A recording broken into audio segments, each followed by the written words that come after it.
أعوذ بالله من الشيطان الرجيم. بسم الله الرحمن الرحيم.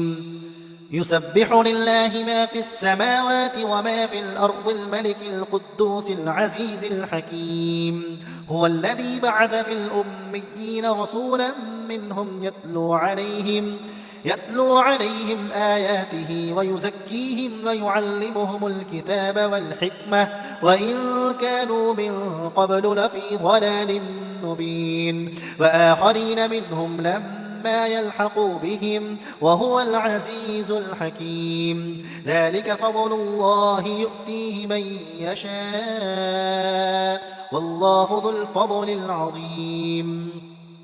مثل الذين حملوا التوراة ثم لم يحملوها كمثل الحمار يحمل أسفارا، بئس مثل القوم الذين كذبوا بآيات الله والله لا يهدي القوم الظالمين.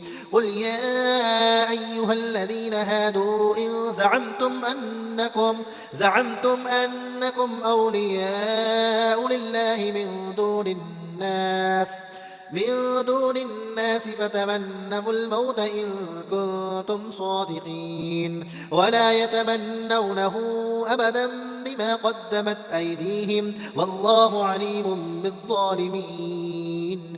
قل إن الموت الذي تفرون منه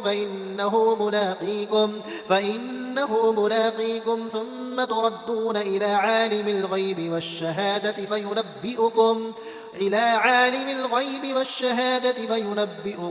بما كنتم تعملون. يا أيها الذين آمنوا إذا نودي للصلاة من